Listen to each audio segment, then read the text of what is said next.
kill me, kill me, kill me.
The punk scene in Seattle was all about creating something out of nothing.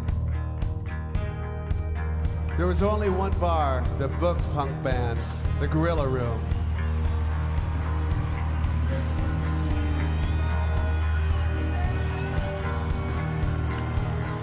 Aside from that, bands had no choice but to do it themselves. And people didn't take themselves too seriously in the scene either. There was a weird sense of humor, and being musically different was rewarded. This was our punk rock haven. There was a record store there, there was a record store there, there was a record store there. There was a coffee corral there, and we just hung out. In the summer of 1979, I played my first real concert with the Veins. Because we were all underage, together with two other bands, we rented a community center attached to a public park. Now, the week before the show, Andy and I stole about 20 plastic milk crates from the back of a grocery store and somehow nailed plywood onto them. But now we had a stage. That alone was pretty damn exciting for a 15-year-old fucking kid. Our own stage. Now we could play anywhere. Avant-garde, Thankless Dogs, The Veins, Cleavage, The Fastbacks, The Zip Dads, The Fags, The Farts, The DTs.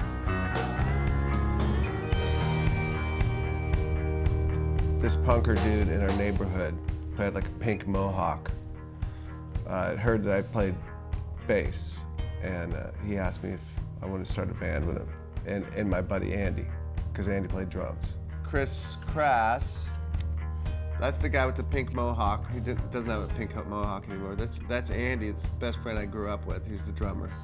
And there's me. That was called the Thankless Dogs. I don't know if we ever played a gig, but that morphed into what people generally think is my first band, which is the Veins. Yo, yeah, we put out an album. It was a 45 with 3 songs on it. It's actually in the EMP Museum here. It was the first viable commercial punk rock recording in the Northwest. But I know that today that the originals are real collector items. I enjoyed going to the shows when he was playing with Fastbacks, 10 Minute Warning. I always wanted to go to where they were playing. You can see like we were going from punk rock into like a whole different thing. We had long hair. That band was killer. This band was awesome. 10 Minute Warning, The Fags. Last show, hands down one of the best bands ever, DOA, Vancouver. But that's the Fastbacks opening up. I made this. I made that flyer. Here's some lyrics I wrote. It's probably about 17. This is all, of course, before Guns. There was this really thriving music scene that I was involved with. Fastbacks, Silly Killers, 10 Minute Warning. 5 bands, $5. That's the Fastbacks. Kim Warnick, Lulu, Kurt Bloch, myself, with a turtleneck. You know, back in 1980, 1981, you weren't really supposed to like, you know, it was kind of wrong to like punk rock. If you're a punk rocker, you're a punk rocker. If you're a alternative rocker, then you're into that. I mean, you had to pick your team. And, you know, we didn't really know. It's like we loved, you know, all of Van Halen and AC/DC and Cheap Trick, you know, just as much as the Ramones and Black Flag. I'd been reading The Rocket and hearing about you guys, you know, 10 Minute Warning, The Farts, and all these other bands, and I was just like, I gotta go here. You know, every city's got their local scene, but Seattle, to me, we were talking before, took punk rock and Sabbath and put it together in all these bands.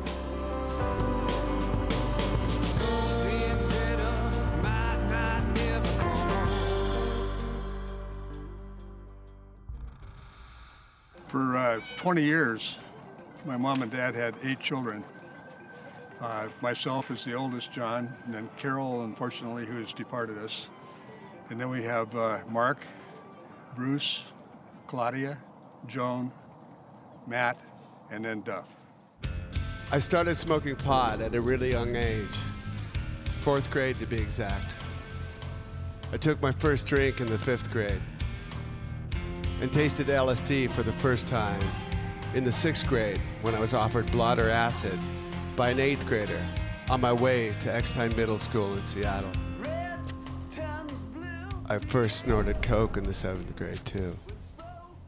I also tried codeine and Quaaludes and Valium in middle school. My best friends and I started hot wiring cars in middle school. Andy had heard something about the pre-63 VWs. We found out that you could actually use a Swiss Army knife and you could start old VWs. That you could start the engine with the screwdriver.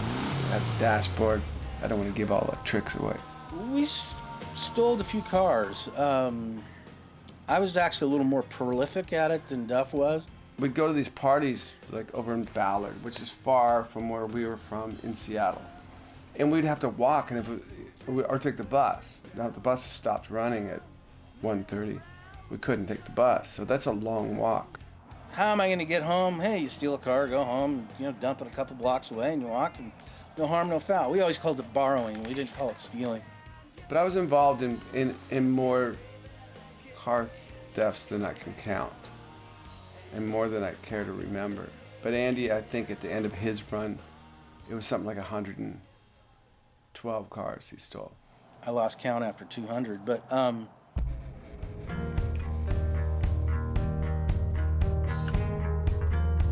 By the end of the summer of 1984, I began to think that if I didn't get out of Seattle then, I might never get out at all. I could make it to LA in my old car, leapfrogging from crash pad to crash pad, maybe land at my brother's apartment for a few nights. But beyond that, there was nothing in particular drawing me toward Los Angeles. It was just a place, a bigger place, a place that wasn't Seattle, and with luck, a safer place than the heroin-infested Pacific Northwest.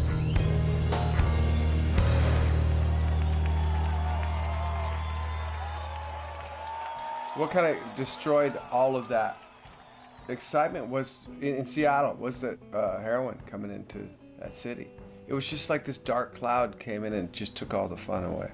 And it really seemed like it came in like a tidal wave. Just suddenly was there, and everybody was trying it because it was kind of romantic. It was kind of punk rock. It was kind of, I don't know.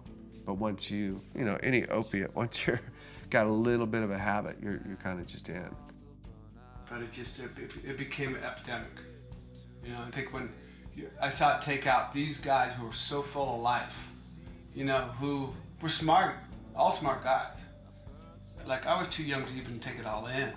What do you mean they're dead? We've just begun, you know? It kind of shocked me when he did leave to LA, and it was sort of an end of an era in Seattle. And the grunge thing didn't happen until, 10 years later.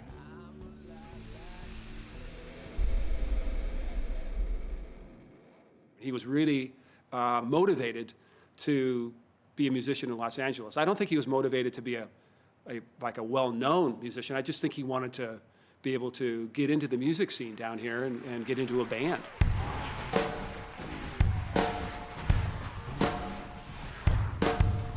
Slash told me what booth that he and Steven would be sitting in at Cantor's.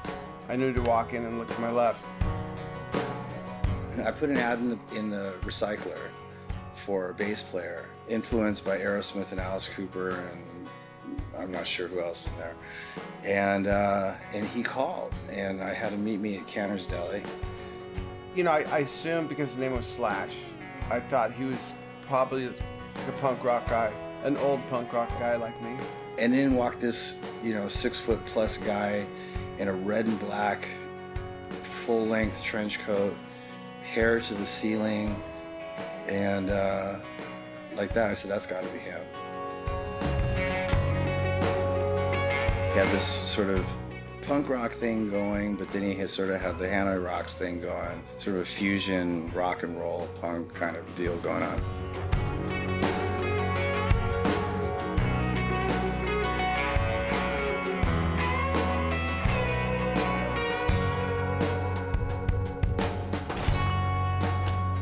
I walked in, looked at the first booth on the left, and saw all this fucking hair. Somehow, I'd expected these guys to look like Social Distortion.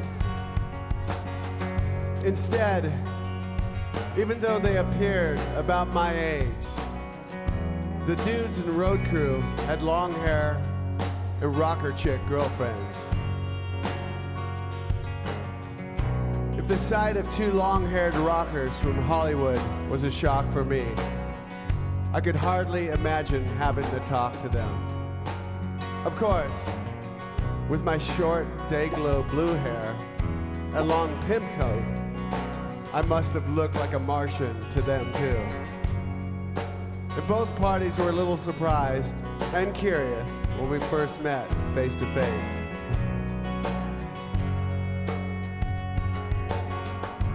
Slash's long hair, it turned out, hid a shy introvert. He was cool though. He had a bottle of vodka stashed under the table. Now he and Steven weren't yet 21 either, and this was as close as we could get to a bar. We drank vodka and ate bowls of Cantor's barley bean soup.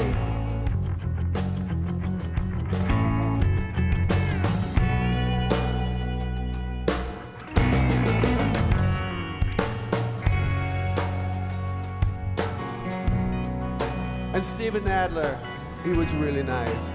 and expressed himself with an infectious, almost childlike enthusiasm. He said, listen, we're gonna be great. Gonna get the feet stomping and the hands clapping. And he still says that to this day. Gonna get the feet stomping and the hands clapping.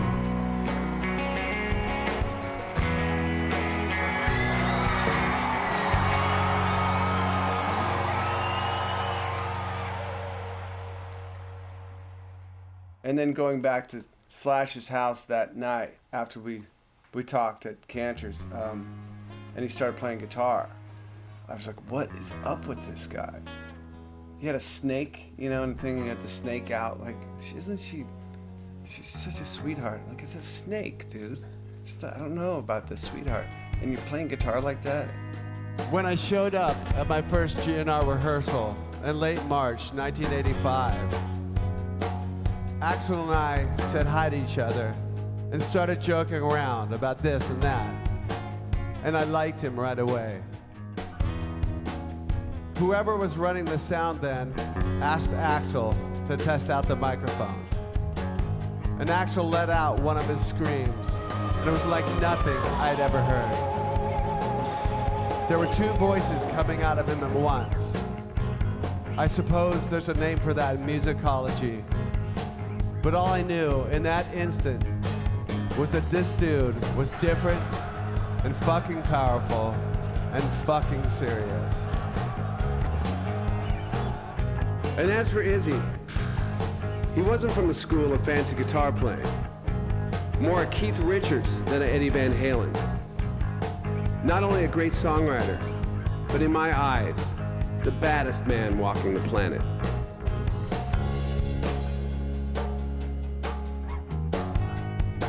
One night, when we were talking after rehearsal, Izzy mentioned a band called the Naughty Women, and it rang a bell. I know that band, I said, trying to place a name. I think I played a gig on the same bill with them once. Wait, Izzy, weren't they cross-dressers? Yep, Izzy said. I was the drummer.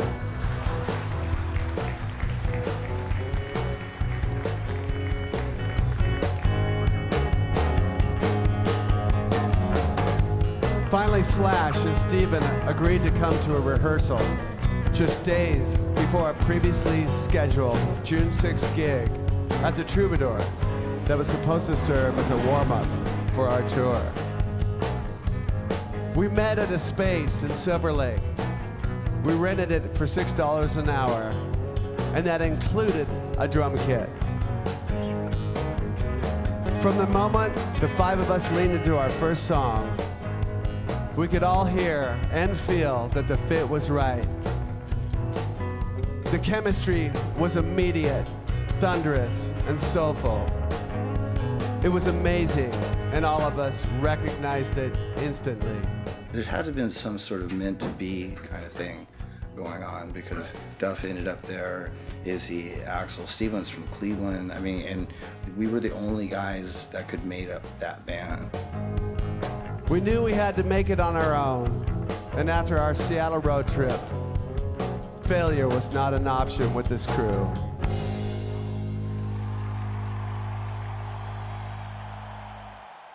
And we were like all really became very tight very fast, and we were all fucking driven and you know, set on this path together. You know, it's a very romantic type of story. 4 months, 5 months later, he calls me and says, "Come on down. We got signed. I just got $20,000." And he bought me a plane ticket, and I went down there, and because they were playing at the Whiskey, and Aerosmith's manager rolls up, and they got this, you know, limousine, and that's when, you know, Duff said, "Well, you can't come. You can't." I'm standing on Sunset Strip. First time I ever been to LA by myself, and Aerosmith's manager, Tim Collins, wanted to meet with us. And I couldn't very well bring my friend along for this big meeting. It's like, well, wait a fucking minute. What am I gonna do? He goes, just, you know how to get home or what? Here's the key to the apartment. Just go to the apartment. Wasn't like I left him in the fucking dust. Man, I was pissed off. First of all, I wanted to be in a limousine, but second of all, he just like fucking abandoned me down there. Anyway. So I went and saw them and I said, wow, now that's the spirit. They're playing from their heart. We said, let's take these guys on the road. These guys would be great. They're just like us. They're coming up, and let's give them a break. Ozzy gave us a break. That particular tour was awesome. There was two sort of hell-raising bands from Los Angeles. One that's been successful for a while, and one that was on the way up. But we were from the same gritty kind of street kind of environment in LA.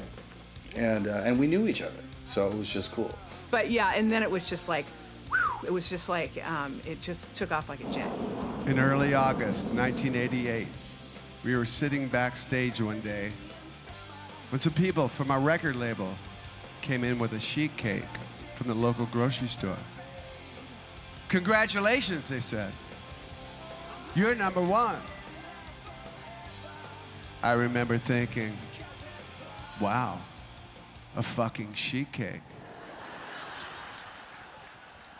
I was like, I gotta find this record by this band, Guns N' Roses. And I didn't know what they looked like or anything. And then I saw what they looked like and I was like, Jesus Christ, these guys are creeps. Who are these fuckers? And yeah, the record definitely changed my life. I listened to the shit out of it. Growing up in England in the late 80s, you could do nothing but hear Guns N' Roses. It was everywhere.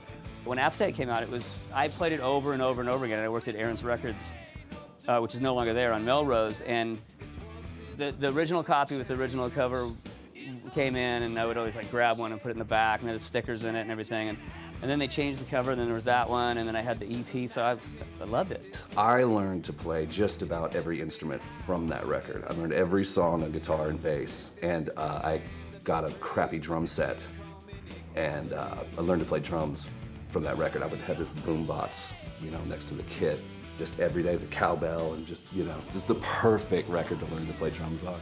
He used to pack up his Tama kit into the back of his Gremlin and drive out to Rancho La Brea Park and set up on the lawn in the park and practice out there. We would do things like just, stop by the dressing room and go, hey, you're traveling with us, and we had our own jet. So we'd like throw a couple Guns N' Roses guys on the jet. And it was fun for us because here we are, basically a punk rock band. And I've got these like kindred spirits. We got a jet. It's like, this is like funny. Like this doesn't happen to us. I was in Seattle selling drugs just a few years before. I got a jet. Now I got brothers. Let's just go wreck shit. I think it was the Monsters of Rock show where they just blew everybody out of the water. Within a week of that show was talking about this new band from America that was kind of a mix between like just really edgy, heavy metal and punk.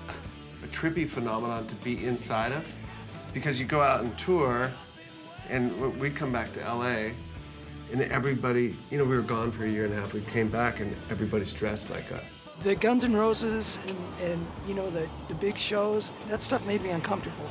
It was uncomfortable to be around it. It was, I don't know, it was surreal that my buddy was playing the Kingdom. When we walked into a room, we were sort of like this little gang, and nobody could fuck with us, and nobody could fucking rock better than us, and there was never felt intimidated by anybody, and it was just like this thing, and it was very tight. I remember seeing them opening up for Aerosmith. And Duff was on the road. He'd been on the road with opening for Aerosmith for a while, so I couldn't even talk to him. Couldn't get a hold of him. There weren't cell phones or anything, so I had to get my own tickets to go see him. Seeing my brother up on the stage in front of, I don't know how many, 50,000 people maybe. And for the first time seeing him in that sort of environment, thinking, oh my God, this is amazing.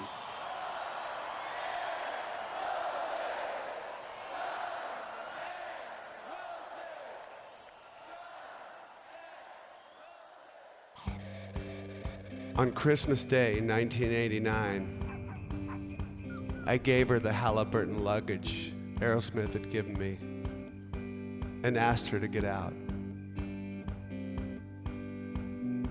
I was adamant and I was keeping the dog. Merry fucking Christmas. I felt completely lost and heartbroken. I thought I'd let my mom and my family down. I thought I'd been caught living a lie, or rather lies. Those little lies you tell yourself to help make your life fit a more idealized image. Now they had all suddenly been laid bare. For me, it all boiled down to one simple thing.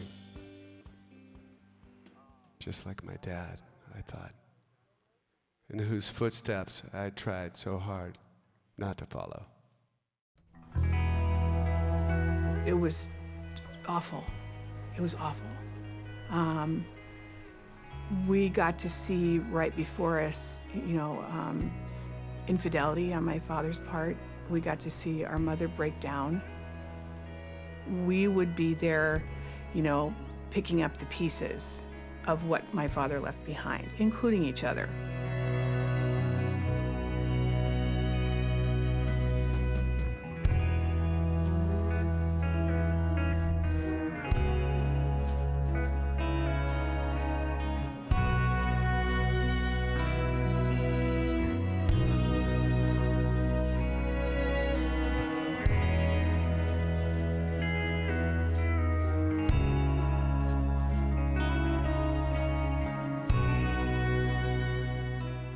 Duff had come up to visit us so that he could introduce us to his wife. And we went out for breakfast at a really nice restaurant. So he ordered a screwdriver, a triple, and he told the waitress, just keep him coming. And that was at breakfast time. She was a heavy drinker, and she really contributed, I think, to his problem. That was not a good marriage.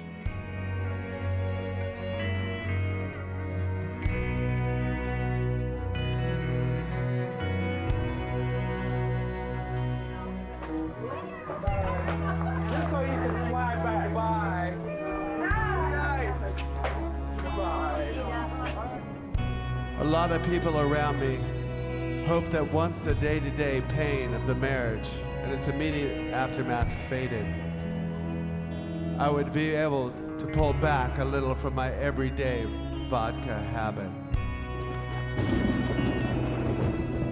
But instead of straightening out,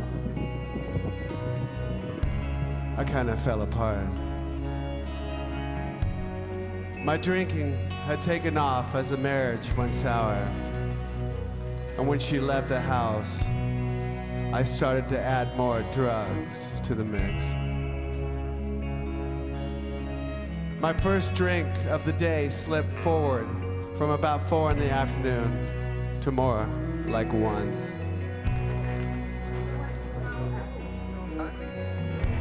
I also started to score larger amounts of cocaine so that I could drink more for longer periods of time. It proved a diabolical cocktail for me. Now I could drink until I finally had to sleep, and if you're doing coke, you don't have to sleep for up to 4 days, in my case. The only time I slowed down was if someone I respected, like my brother Matt, would say, "Slow the fuck down." And I figured I'd cut back on the drugs and booze at some stage when the heartbreak subsided.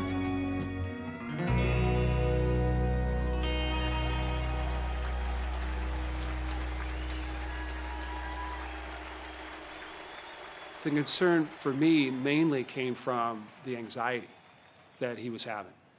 And our family has a background, I guess, of having anxiety, and so I knew how he was feeling. So we would get together, and he would be, having a panic attack or something, and we would talk about it and try to, get calm, try to calm him down. And I think that's where my concern was for him, was that trying to control his anxiety. The attacks felt like being on a merry-go-round, just starting up, then going faster and faster until it was too fast. Then the ride turned into a gravitron. where you're spinning so fast, you are pinned to the walls and the bottom drops. You're unable to move, unable to make it stop, unable to get off. I'm trapped. The sugar and alcohol speeded up panic attacks, as did cocaine. But drinking even more was the only way I knew to combat the attacks. It was a harrowing experience each time I arrived at a concert venue. And then came the gig at the Riverport Amphitheater outside St. Louis on July 2nd, 1991. The show started about an hour late, which by this point almost counted as on time. We played about an hour and a half, and we're in the middle of Rocket Queen when all hell broke loose. I remember we were playing Rocket Queen, and there was this whole breakdown section, and we kind of going through this, you know, we're just jamming. And there's a guy in the pit, and he's filming right in front of the security guys. And Axl on his microphone says, "Hey, stop that guy from filming." Axl dove into the audience to try to address something the house security had not. And the next thing I knew, he leaped off the stage, and I just saw these black feathers flying out. His foray didn't last long, and I helped pull him upright as he lunged back up on stage. He then strode to the mic and announced that because security hadn't done their job, he was leaving. He slammed the mic down and stormed off.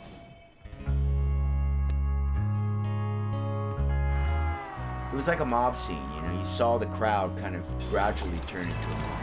So I remember going to Axl's dressing room and saying, "Hey man, you know, maybe if we go back out there, take down the crowd a little bit." Axl said to me, "Yeah, let's try to make it back up." And at one point, Axl says, "Okay, let's go back out." We're standing next to the stage, watching the stage, but at this point, there was people on the stage. They were taking amplifiers, and you know, there was like two guys carrying the piano off. But the reaction was something that nobody was expecting. Then it got really bad. Fights broke out, and at least 100. We began to worry about the scale of what we were witnessing. Much of the venue was already in ruins, and people were getting hurt. And it was like opening the door. It was like one of the many doors in the hallway of Yellow Submarine, the Beatles movie, when you know, and a train coming. And it was just like we opened that door to go back out there, and it was pandemonium out there, you know. I vandalized some property here. I pulled out some plants and I threw it against the wall. I was mixed up in the commotion. I know I shouldn't have done that, but I just let my adrenaline take over. The scariest part is they were actually kicking apart the plastic seats and throwing up pretty large chunks of plastic seats with metal on them. But we could hear it all. The screams, the crashes, the thunder of thousands of feet. Now, 15 people have been arrested in last night's incident. They will be charged with everything from disturbing the peace to destruction of property. The band was shoved into a small van and told to get on the floor so we weren't visible. But Slash's hat was sticking up. The driver asked him to take it off. I remember that, yeah. Clots of cops ran around with batons and pepper spray. Kids ran this way and that. Medics rushed around, treating bloodied fans. Police had people in cuffs, and it looked like a fucking war zone. Slash and Duff were pretty good drinkers. You know, when I first met them, they obviously became world-class drinkers towards the end of the big GNR tour. He was so young when he started drinking. It's just hard to know what his brain was really like.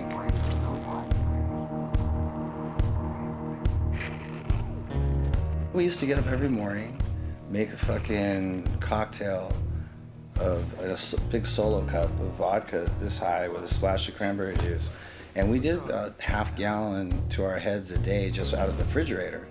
And then we went to bars and fucking, you know, so it was 24/7 for years. Well, at some point it becomes maintenance. You know, it's not like he's getting higher and higher. He just needs that so he doesn't feel crappy. I think Duff pushed it about as far as anybody could humanly push it. I open my eyes. Where the fuck am I? Thirsty as a motherfucker. Vodka? Vodka. Vodka. I sit up, drape my legs over the edge of the bed. Elbows on knees, head in hands. I groan. Vodka. Where the fuck am I? That sound, that ominous sound.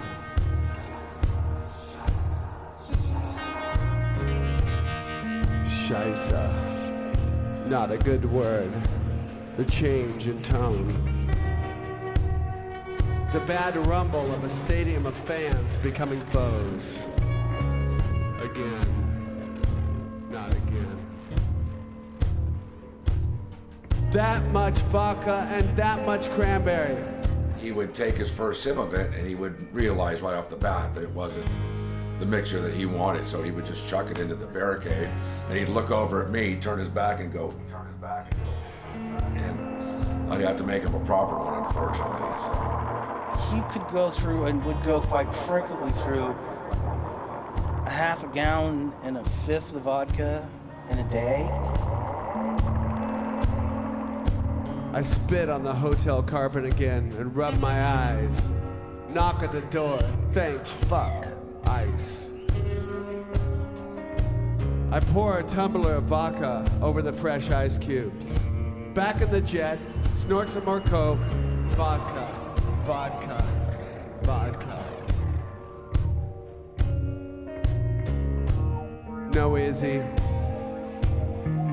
It's not going down like this. Don't go. The whole room is vibrating with anger from within and more ominously from without.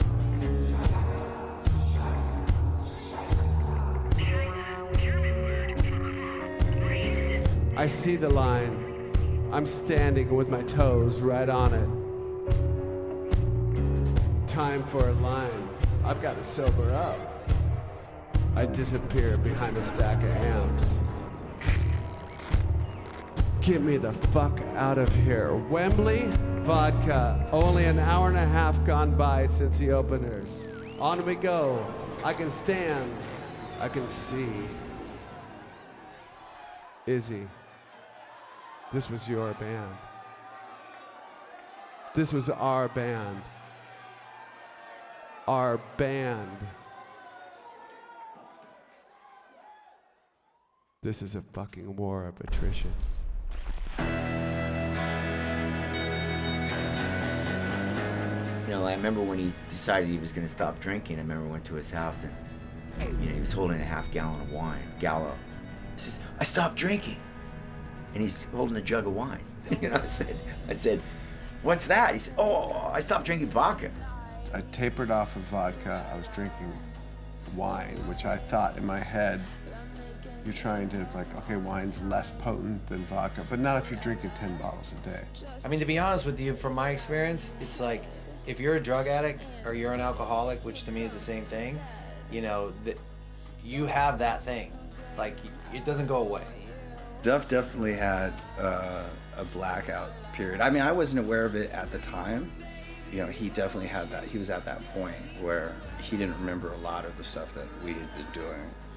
Like trapped in a jail, you know, that you can't find a way out of. It's a scary place, you know, because an addict doesn't want you to tell them what they already know. At some point, Duff, something had to shock him enough for him to make up his mind. It was like another morning, waking up like, what the fuck did I do last night? And when I rolled over, there was like a little shooting, stabbing, sharp pain. So I rolled over again, and that pain spread. it spread like down lower into my guts. I'm like, that's not fucking heartburn. So I get a call from Duff. You need to get over here right away. So I go upstairs and I find him laying on the floor, sort of in a half fetal position, naked as a jaybird. Mama put those guns in the ground. I can't shoot them anymore. Those cold black clouds that come around. It spread and I couldn't move. It was like I was on fire. So I suddenly thought, this is it. Come on, knock, knock, knocking on heaven's door. Knock, knock, knocking on heaven's door. Let me hear ya. Basically, half flung him over my shoulder and get him into my car, and we go to Dr. Thomas's office, which is about 4 blocks away from here. Basically, alcohol is a poison. In his case, it was just direct toxicity to the pancreas cells, and they just get pissed and release all this nasty juice into themselves. And they got me to the hospital. I asked everybody, the RN, and just kill me, just kill me, just kill me. Just barely whimpering, just kill me. There was a guy with a broken back, and there was me, and they had morphine in, and it wasn't working, man. And the guy with the broken back said, "Man, I got a broken back, but I'm just glad I don't have whatever you have." Well, he said, dude, my pancreas exploded. I gotta slow down. I guess that was pivotal for him, that moment. And I think his life changed after that. My pancreas had expanded the size of a football, and it burst. So I did have third-degree burns on the inside, and so I was on fire. No, I mean, not like you'd think of a colon exploding or a gallbladder or appendix exploding, but it basically just started chewing itself apart from the inside out. Monday, I saw him smiling. By Tuesday, we talked a while. I remember them asking Andy all these questions about me. What's your friend on? What's your friend? Like I wasn't there, and I really wasn't. I remember at one point telling me that, it's a good chance he's not going to make it through this. And so I went out to the hospital, and I saw him out there, and his mom was there, just like he talks about in his book, and it was hardcore. And they gave me a button for the morphine, a button for the Librium. Take as needed. So I was just like, huh? The last thing you need when somebody's basically having a third-degree burn inside their abdomen is to have them also go through alcohol withdrawal. But they came in and did another ultrasound before surgery, and my pancreas had come down. It's looking like you've been given a second chance, dude. And you better figure out what you're gonna do with it. And that was like all the rehab I needed. You knew this was coming, I thought. All you ever wanted to do was leave your mark on the world. Get in, get out. You've done that. I figured as part of Guns, I'd left a big mark. What else do you have to live for anyway? What else do you have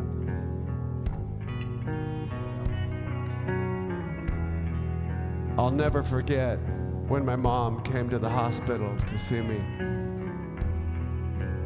She was in a wheelchair from Parkinson's disease. And there I was, her youngest son. Now you've failed your fucking mom, She shouldn't see you like this. That wasn't part of the plan either. The order isn't right here. I should be taking care of her. It's not right. You're a fuck up. I'm a fuck up. The key for me was admitting how selfish I was being and how terribly bad I'd been hurting my own mother.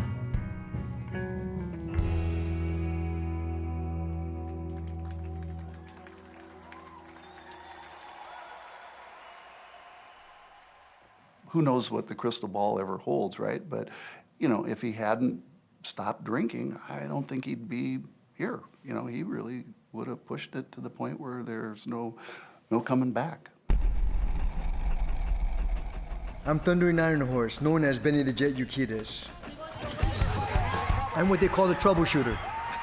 When they're in trouble, they come to me, and I'm able to not teach them a way of life. My job is to give them tools so they can live their life.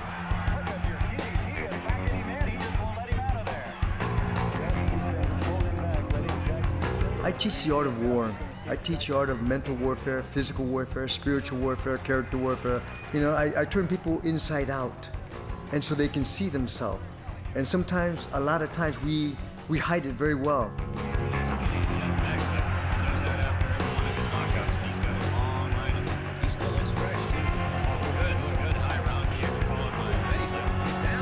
I think Duff had this light in him, but he couldn't see it. He just didn't know where to find it. After jumping rope, there was a heavy stretch. I would be shaking by this point. And Benny would stretch me, and sometimes that would be the rest of the workout. He could tell when my body had been pushed far enough. He could also pick up on stress during the stretching sessions. He looked at my eyes and gauged the tension in my muscles and could tell what was going on inside of me. He talked to me when he sensed I was receptive to his lessons. But it wasn't a conversation. Still stretching me, Benny began to talk. It can feel like everyone is out to get you. That's when you have to refuse to succumb.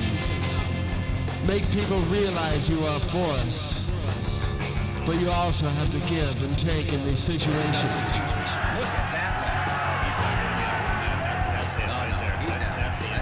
Place pain in a steel box and let it float away, Benny would say. Pain will always be there. It's how you deal with it that matters. So we went from the mental workout to a physical workout. And then from the physical workout, he really got a chance to really start to recognize that he was actually going into a lineup, mental, physical, spiritual lineup. I think was really good for him.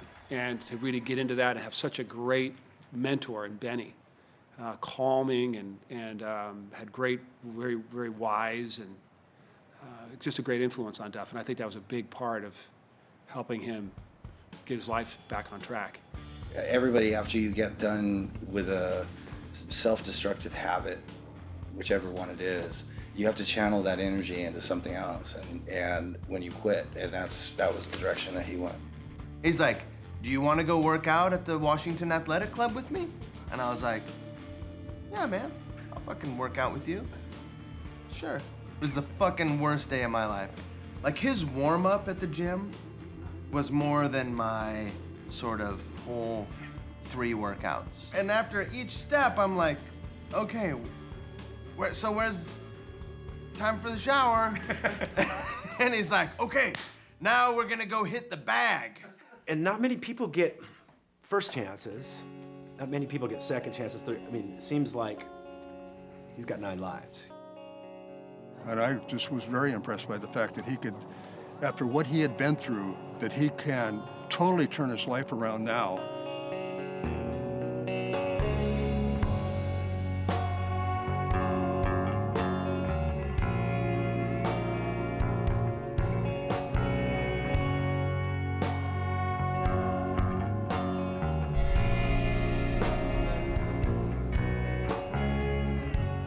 Her name is Susan, he said as we waited for her to answer. He quickly told her about me and then just handed me the phone. We exchanged pleasantries and agreed to meet up at some stage when I got back to LA in October. And she sounded really nice. He connected us on the phone, and the minute we started talking, we really just kind of clicked. I know it sounds crazy, but it's true. And we just enjoy each other's company, good old-fashioned way, just talking on the telephone. And as we walked past a newsstand, he pointed to a magazine cover. "That's Susan there," he said. "Oh." "Oh, check this out. She happens to have, a picture in Allure magazine this month." And then he showed Duff the picture, and Duff was like, "Yeah." Now call me shallow, but I was much more interested once I saw that fucking photo. She had long brown hair and dark almond-shaped eyes. Fucking beautiful.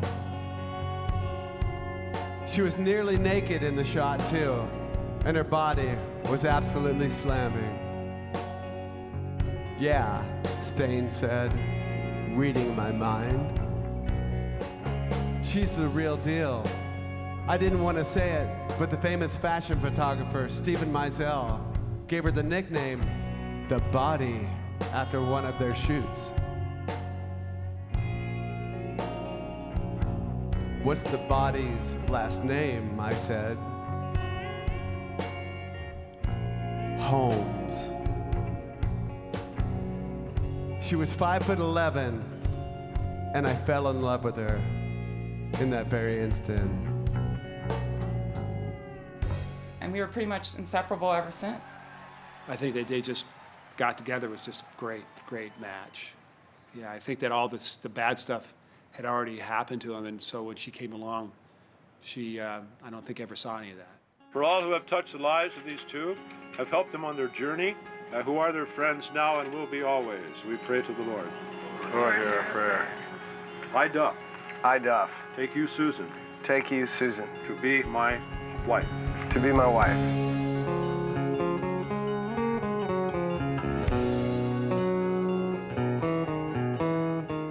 I promise to be true to you. I promise to be true to you. In good times and in bad. In good times and in bad.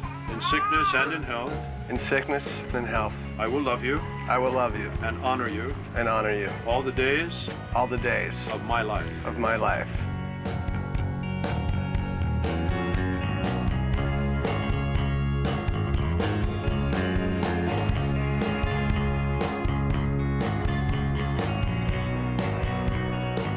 Present to you for the first time as a married couple, Mr. and Mrs.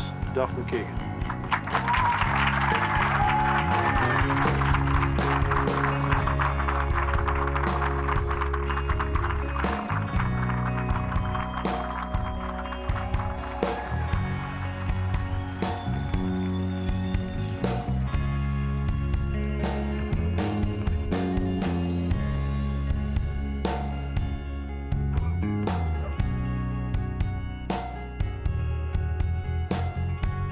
Susan and I went to go see our doctor when she was 2 weeks overdue. He said he was going to make us an appointment to go into the hospital the following morning so they could induce labor. Shit. Susan showed me through 15 excruciating hours of labor that she owned the warrior spirit of 10 men.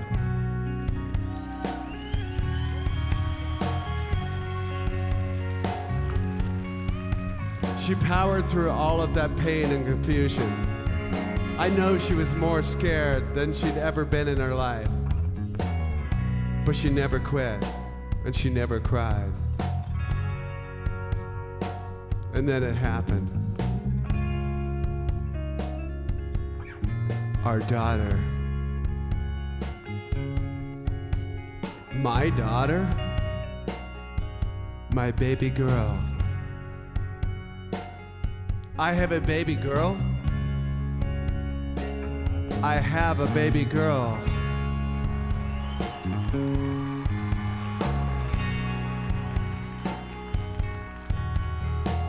We named her Grace, and now life made sense. This was why I'd survived my pancreatitis. I was here to be a father of a baby girl, and I was at last ready for it.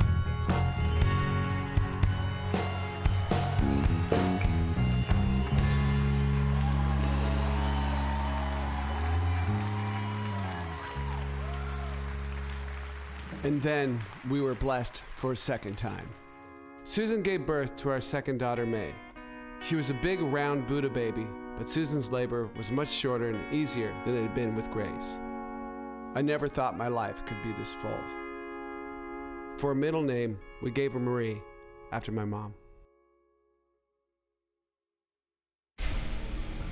It was pretty funny. That first day, I called roll, and I got to Michael McKagan, and he said, here, but you can call me Duff. And I didn't quite understand him, so I said, Duff McKagan. And the class kind of tittered, and I thought, okay, went on, and that was it. I still did not know who he was. Ann Dawson was my first accounting professor. So we're into really serious day in, day out classes, and it's going fast. And I think she kind of caught on eventually that I was, even though I was 32, I was a new student, and that I was there for a different reason than the 19-year-olders. And I think maybe looking down the road at his future, wanted to have some options, and also, yeah, maybe wanted to have more control over his income. When Duff, having graduated business college and having a full-on knowledge, basically how the record business works and how royalties work and how publishing works and how percentages work and all this other, detailed stuff that he'd gone in there to really get a handle on.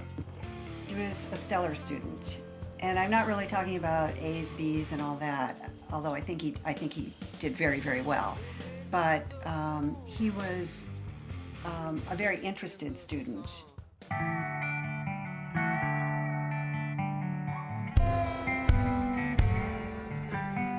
For some reason, me and Duff decided to take the subway downtown. We came out of the subway and we were going up towards our hotel, and this guy came, hey, you're Matt Duff from Velvet Revolver.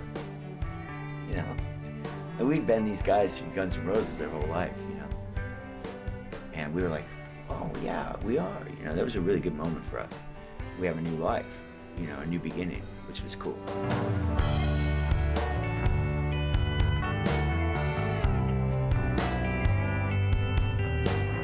I remember when we went in to the premiere of the Hulk, we didn't have a name. And Slash had Revolver, but we couldn't trademark that because there was a million revolvers, I remember we were walking through the door to watch the premiere of the movie, and Scott goes, what about Dead Velvet Revolver? I think Duff said, why don't we just get rid of Dead and call it Velvet Revolver?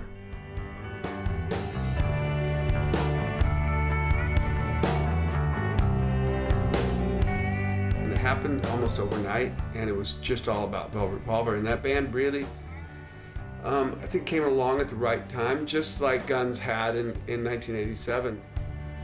At this point, I should have taken a step back and assessed the situation. Never before had I felt I had so many people depending on me. I was now juggling being a good father and husband with trying to get a guy sober so that he could do the same. But I was also doing this because I saw real possibilities for this new band with Scott as our singer. I remember saying to Slash and Duff going, are we sure this is the guy?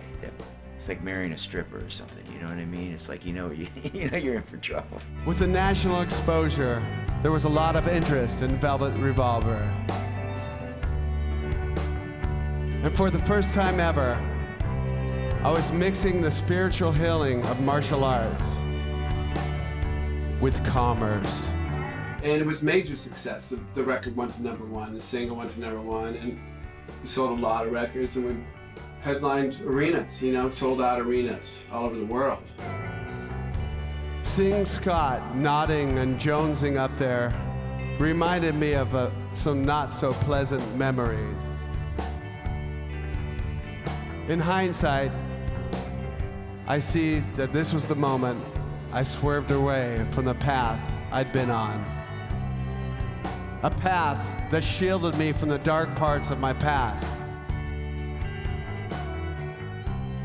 Each of us makes a handful of decisions in life that can have a drastic impact on subsequent events.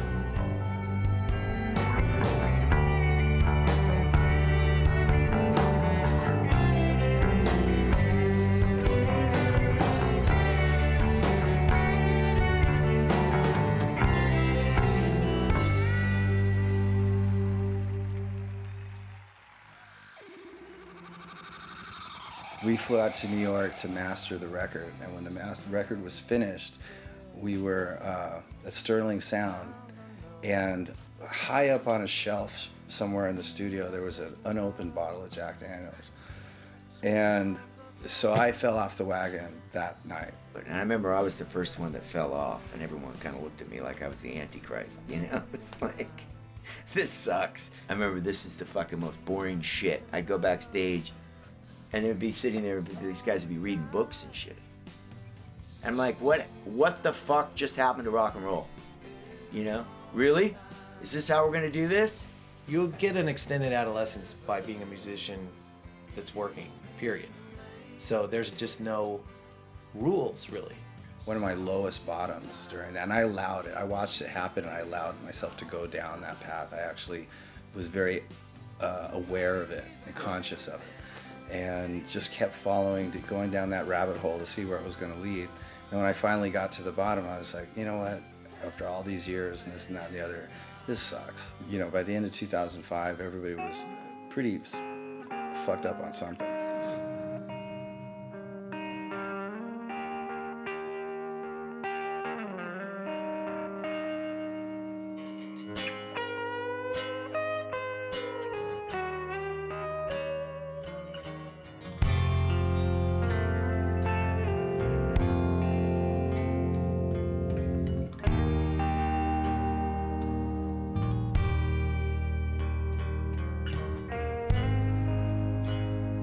My flower, you're my road that I try to stay upon, even when things they go wrong.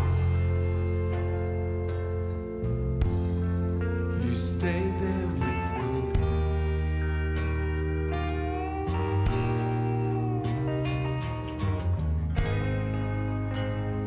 Don't stay for what I'll do. Sleepless nights I drunk you through. When I say the things I don't mean to, you stay there with me.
It was like living the old life again, So Slash was drinking, I was getting drunk and doing my share of drugs. But Duff had gone into this sneaky pill popping thing. I looked at the bottle for a few minutes, then opened it and shook one of the pills onto the palm of my hand. I swallowed a Xanax pill sitting in a hotel room because everything seemed to be coming down on my shoulders. Fuck. I think in his mind, pills would be okay. That won't affect my pancreas, right? I remember the moment thinking about the pills in my backpack, and I knew the moment I thought about it, like, you're in trouble.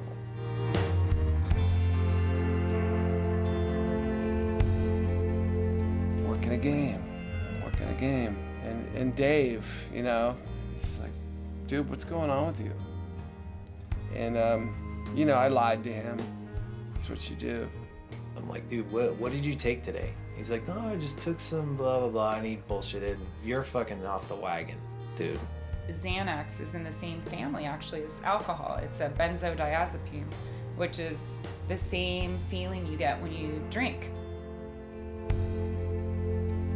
Then the pill kicked in.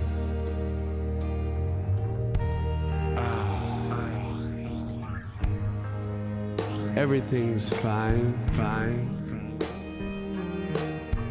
The next day, I took 2 pills. My high tolerance for drugs came right back.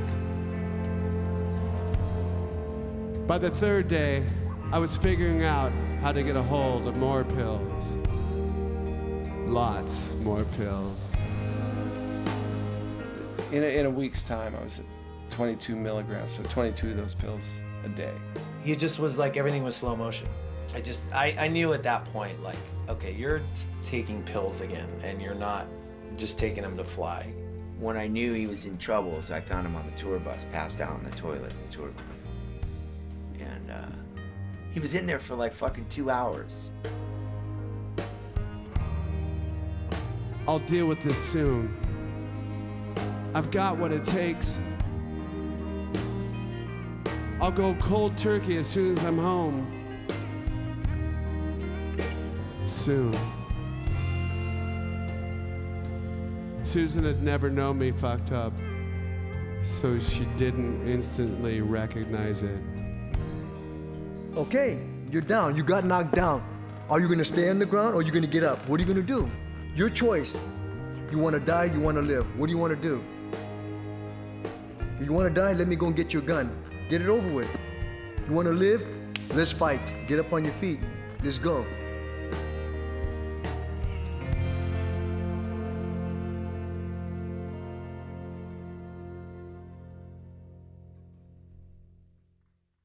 I needed this to happen to me.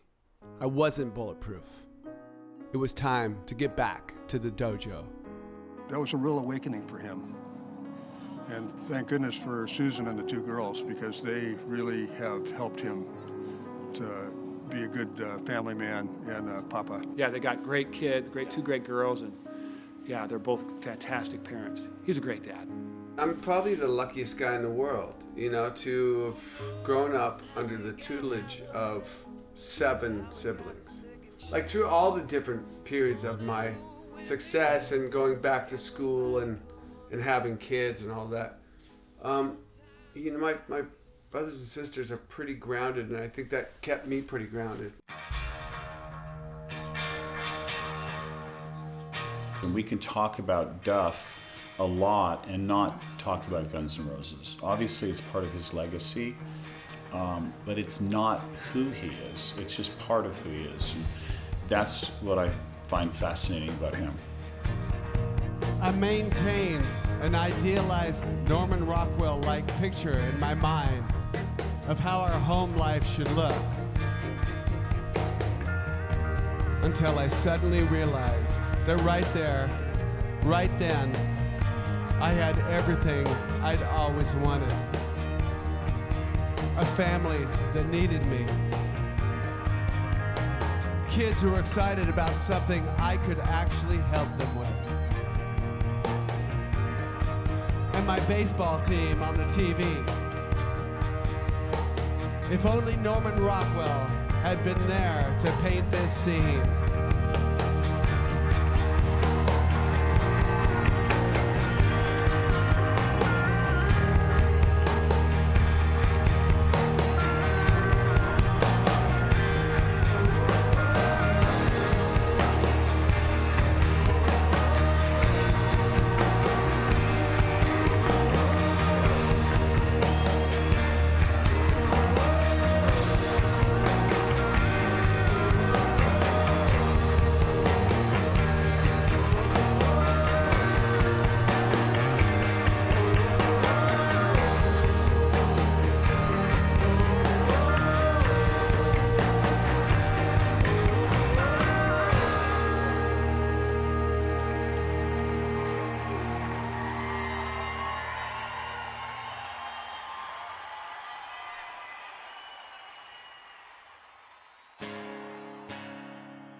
It doesn't pay to try. All the smart boys know why. It doesn't mean I didn't try. I just never know why. Feels so cold and all alone. Oh baby, you're not home. And when I'm home, big deal, I'm still alone. Hi, Mike.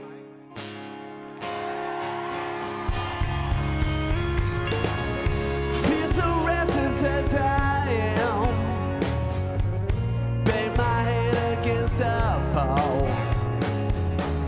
Try to knock some sense inside my bones.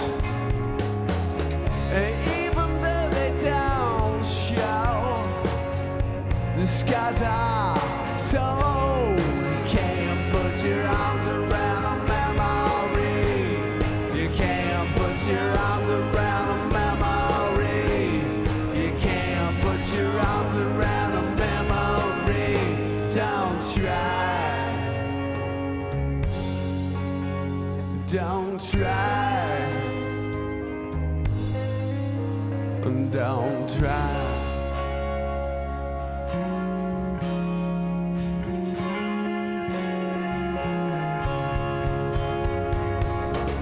Just a bastard kid, and you got no name. Could you live with me? You won't have the same.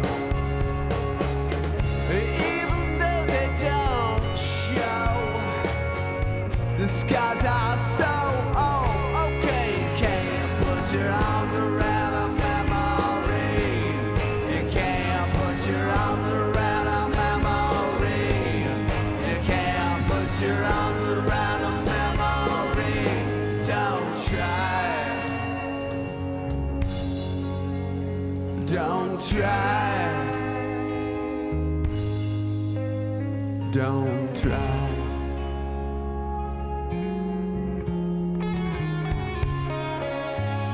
Seattle, on the pedal steel, Mr. Paul Hutzler.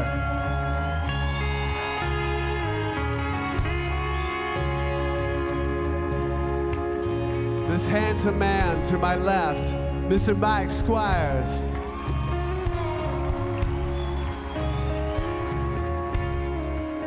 International man of mystery, Mr. Berg Thomas on the drums.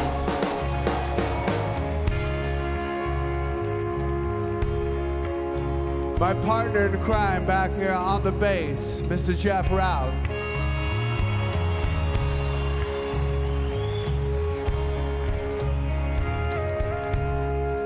There's been a vote, the best guitar player in America, right here, Mr. Jeff Fielder.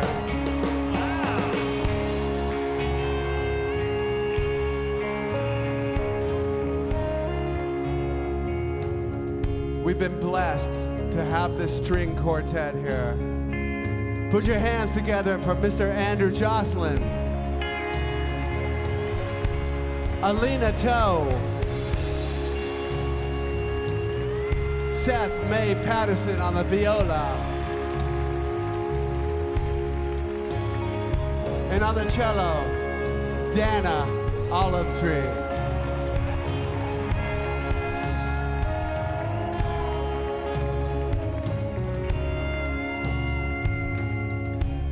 And this man right here, we've journeyed through some shit together.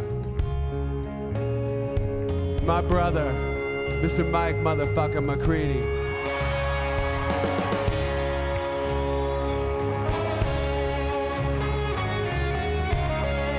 We're gonna ask you guys to help in a second here.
The victory is well worth the bitter fight.